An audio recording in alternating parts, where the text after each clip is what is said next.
el 1.6.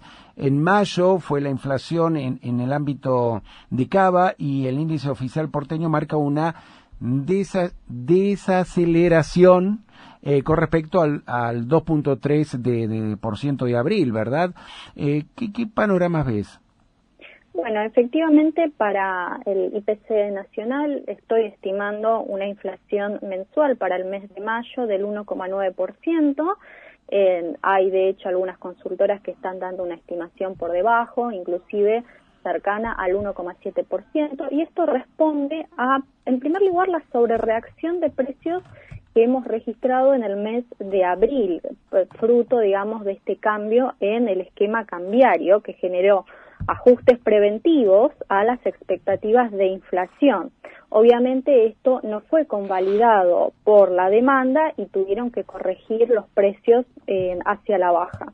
Después, por otro lado, también es cierto que el tipo de cambio nominal se estabilizó dentro de lo que es el límite inferior de la banda.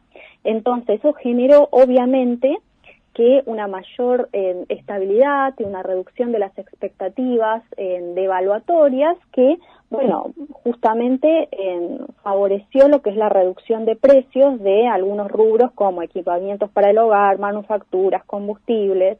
Esa misma baja en las expectativas de inflación generó en algunos rubros más sensibles también una desaceleración, como el caso de alimentos y bebidas, que también fue acompañado, por otra parte, por la importación de también alimentos, la apertura comercial, algunos, digamos, tecnológicos, con esta baja arancelaria. Entonces fue una serie de factores que, bueno, favoreció que la inflación efectivamente empiece a desacelerar y que quiebre, digamos, esa barrera que había alrededor del 2%. Esto es un dato, digamos, más que favorable. Y esto en relación al año pasado, para esta misma época, ¿qué comparación tenemos? Bueno, mira, nosotros hemos tenido, digamos, el año pasado una fuerte, digamos, suba mensual de lo que es la inflación para esta época, justamente porque todavía teníamos el rezago, por otra parte, de, bueno, la devaluación que hemos tenido en diciembre de 2023. Entonces, veníamos con inflaciones de 2 dígitos mensuales.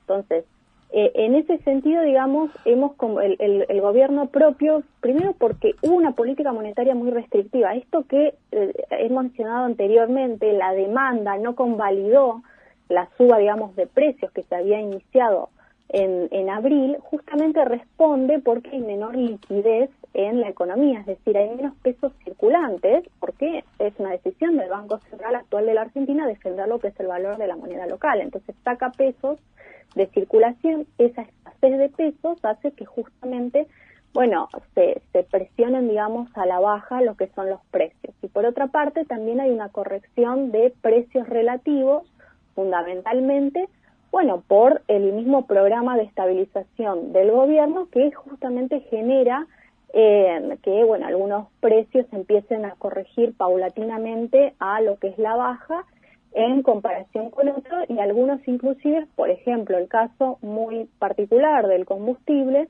ya empiecen a regir sobre lo que es el libre juego de la oferta y la demanda, y eso también tenga un impacto positivo a la baja sobre lo que es la inflación. Natalia, con respecto a los rubros que marcan esta posible inflación que vos nos decías, ¿qué pasa con alimentos? ¿Qué pasa con ropa? ¿Cuáles son los números que se manejan? Bueno, alimentos y bebidas, más allá de que es cierto, es uno de los rubros que siempre, digamos, está, digamos, en el promedio, por encima del promedio del IPC, actualmente están cercados a lo que es el 2,2% mensual y el 1,9% mensual, habrá que ver.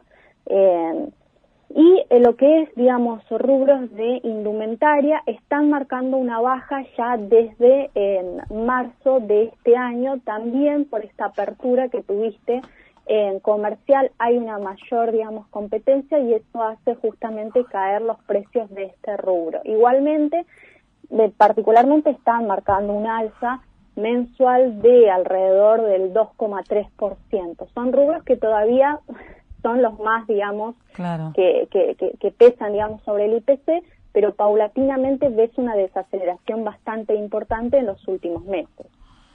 ¿Qué tal? ¿Cómo estás? Fabián te saluda. Buenos días, Natalia.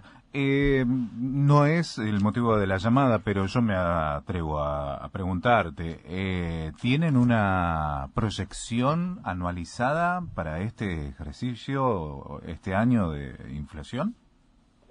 A ver, todavía, digamos, no estamos, digamos, con las estimaciones de inflación, digamos, anual, pero se ve una desaceleración bastante importante, inclusive podríamos estar cercanos a, bueno, una inflación anual del 30%. Ahora, ojo, porque es un año electoral, por eso no me animo, digamos, a todavía marcar las estimaciones. ¿Por qué? Porque en general los años electorales siempre meten algún que otro ruido político sobre lo que es la demanda del peso. De hecho, las cosas se venían haciendo bien en la Argentina a lo largo, digamos, en política monetaria, y igualmente, digamos, la inflación se aceleró en los primeros meses justamente por un ruido con la negociación del Fondo Monetario Internacional que hizo caer la demanda del peso e hizo acelerar lo que es la inflación. Algo así podría llegar a suceder en el último semestre de este año, e inclusive con esta baja de la inflación que estamos teniendo, y por más de que la oferta monetaria se mantiene fija,